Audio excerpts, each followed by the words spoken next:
What's up, YouTube? It's your boy Johnny. Back in here, one more reaction video, ladies and gentlemen. Oh, y'all had to come back here because this the last one I did numbers, and I really wasn't expecting that to happen. But it seems like a lot of people are very interested in this man's wisdom, so here I am to share it. If this is your first time to the channel, welcome. Get yourself back on in here now. We got another video from Thomas Sowell. If this is your first time to the channel, if you could hit the like button for me. And if you could also consider subscribing to the channel. The goal is to reach 1 million subscribers. But if we could reach 100 million people and start 100 million conversations, and we kill the narratives in today's world. We're just spirits encased in human flesh. We're not nearly as divided as the media wants you to think. And our minds are looking to evolve, so we're not trying to be manipulated into this race hustle that's been going on for the last 60 years. So if you like what you hear in the video, it's been way longer than 60 years, but I'm just minimizing it. If you like what you hear in this thing, share it far and wide. Let's talk about myths that were promoted in the 1960s by the left. Let's go. In Shelby Steele's book, White Guilt, he mentions an encounter with a white liberal who fiercely defended the welfare state programs and policies of the 1960s. "Damn it, we saved this country," he all but shouted. "This country was about to blow up.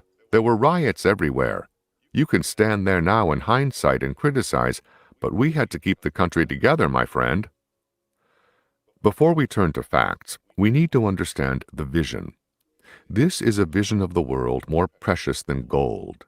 To those who believe it, this vision is a treasure beyond price, because it is also a wonderful vision of themselves, and they are not likely to give it up for anything so mundane as grubby facts. For those liberals who lived through the 1960s, that was often also the springtime of their youth, increasingly treasured as a memory, as the grim realities of old age settle down upon them today. It is expecting an awful lot to expect them to consider any alternative vision of the world, especially one that shatters the beautiful picture of themselves as wise and compassionate saviors. In real life, what's the difference between the saviors of the 60s and the saviors of 2020 who post the black squares on the IG and they be out marching with the signs and the bricks? Of society. But what are the facts? While liberals may think of the 1960s as the beginning of many progressive trends in American society, cold, hard facts tell a very different story. The 1960s marked the end of many beneficial trends that had been going on for years, and a complete reversal of those trends as programs, policies, and ideologies of the liberals took hold. Teenage pregnancy had been going down for years, so had venereal disease. The rate of infection for syphilis in 1960 was half of what it had been in 1950. There were similar trends in crime. The total number of murders in the United States in 1960 was lower than in 1950, 1940, or 1930. I wanted to pause that because I get so tired of hearing this argument that the crime rate is just high in the inner city because of poverty. Poverty and crime have never went hand to hand in their whole life. I grew up in a homeless shelter. Till my mama got her Section 8. She got her food stamps on the 21st every month. Our lights, gas, and water got cut off all the goddamn time. I never thought about going to kill anybody. It never crossed my mind that we can't eat, so I got to murder somebody. We can't eat, so I got to carjack somebody. We can't eat, so I need to steal a purse. All of my friends that I know that was doing the carjacking, that was doing the home invasions, that was on the plaza doing reckless stuff, but they was mama's boys. And they all dressed dummy nice. Always got the new J's that came out every Saturday. Skinny jeans, had the belts, had the matching tees, had the fitted hats. It's culture that promotes these negative things. The knockout game, we all saw that all over TV. You know what I'm saying? So until we're honest about the violence and where we come from in our inner city, and that a lot of it is pushed by media, it's not true.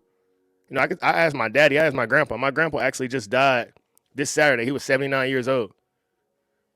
And so my history comes from the men who raised me, not the myths from the media. And as we get older, as black boys, black girls, but not even just black people, just young people overall, life is a video game, and we need to evolve our thinking. Everything you see around you was created by somebody who thought of it. We can think ways to advance in society if we stop being pushed with the myths of the 60s and the 50s that someone else wants to believe, you know? Even though the population was growing over those years and 2 new states had been added, the murder rate in proportion to population in 1960 was half of what it had been in 1934. Every one of these beneficial trends sharply reversed after liberal notions gained ascendancy during the 1960s.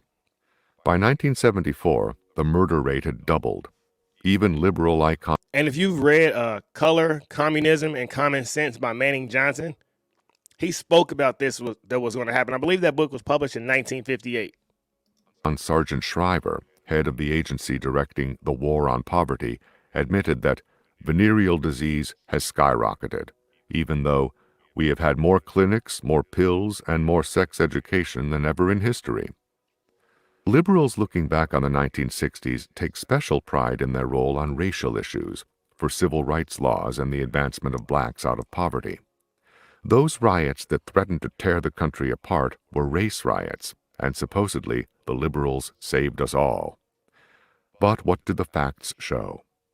Both the Civil Rights Act of 1964 and the Voting Rights Act of 1965 had a higher percentage of congressional Republicans voting for their enactment than the percentage of congressional Democrats. Would you look at that? And also, if we want to be accurate, if you go to blackvoterdemographics.com, black Americans start voting majority Democrat in 1932 when they thought they were going to get a piece of the New Deal. And then you can go watch Martin Luther King giving speeches about how black Americans were left out of the New Deal. And right now we have AOC pushing the Green New Deal, and give it 20 years and you have somebody preaching about how the black Americans got left out of that. It's time to stop listening to any government policy. Every man needs to be the leader of himself and his family. Because putting your life in somebody's hand, man, that's right next to suicide. You can check it out in the congressional record. As for black economic advances, the most dramatic reduction in poverty among blacks occurred between 1940 and 1960, when the black poverty rate was cut almost in half, without any major government programs of the Great Society kind that began in the 1960s. Liberals love to point to the rise of blacks out of poverty since 1960 as proof of the benefits of liberal programs. If you have ever listened to Malcolm X, the Bullet or the Ballot speech, he talks about how the Washoe March-in was staged. He talks about how Martin Luther King and all these other guys end up getting co-opted and they were getting paid off. There was always a lot of smoke and mirrors, and the Democrats really haven't changed, whether they putting Barack Obama in our face or it's always something to appease us. And I heard my whole life growing up, all skin folk and kinfolk. So I'm not sure how we've got to the point in society where if we black, we have to think the same and move the same and vote the same. And that's suicide, man. If I can control you based off of an external feature, you're a slave. I tell my children, if you ever having a conversation with somebody and they bring up black, stop listening to them. Because money don't care about that. You put a white millionaire and a black millionaire in the same room, and the last thing they talk about is race. So us as everyday individuals, we got to stop being manipulated by the small stuff and see that it's the elites that want us fighting against each other so they can keep getting richer. As if the continuation of a trend that began decades earlier was proof of how liberals saved blacks. As for saving the country from riots, the facts show the direct opposite.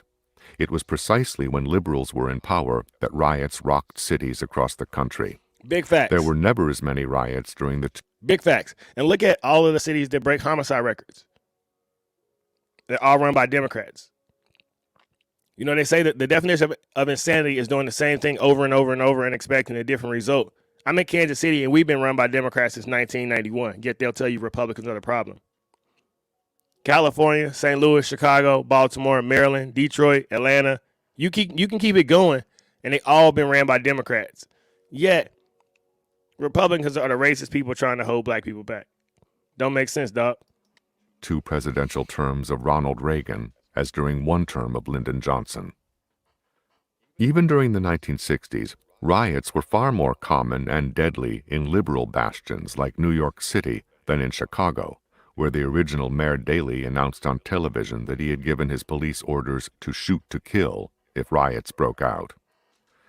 Daley was demonized for saying such a thing, even though Chicago did not have the loss of life suffered in liberal cities where mayors pandered to grievance mongers and pleaded for restraint. In other words, the net effect was that Daley saved lives, while liberals saved their vision. And I say that because I'm in Kansas City, and Mayor Quentin Lucas will be out there marching with the Black Lives Matter protesters, And then the next day, you could listen to him on the radio with the police chief talking about what to do to stop the violence and solve the inner cities. Democrat politicians, consciously or unconsciously, have been playing both sides for a long time. And I really be wondering, like, when you got the AOC, you got the mayor in Chicago, we got a black mayor here, you got I think the Keisha Bottoms in Atlanta. I really wonder why they ignore the homicide rates. Because you know and I know the greatest threat to a young black man growing up is not a white man in a hood. It's him getting out of his environment. My mama used to wake me up and put me in the bathtub so I didn't get hit by bullets when I was a kid. So I'm not speaking from somebody else's experience. I'm speaking from my real life. That I worked at a private school for the last 6 years. And I was shocked when I got to work there that everybody was liberal, because our brains were taught as everybody who white is racist and they Republican. And the Civil Rights Bill was good for us. And then when you really learn about Lyndon Baines Johnson, there's a movie about him called All the Way. Go check that movie out. Martin Luther King didn't even want to sign the Civil Rights Bill, bro. It was so edited and amended that he was really disgusted. But they say, you take this or else. You know, we heard the quote about Lyndon Baines Johnson saying, I'll have them N-words voting Democrat for the next 20 years. And then everyone would come back and say, that's false. That's not true. I'll say, well, what's been happening for the last 60 plus? How they been voting, right? Until we understand that this political system isn't meant to help anybody, black, white, yellow, green, blue, brown. It was Albert Einstein quote, and he said if voting really mattered, they wouldn't let all of us do it.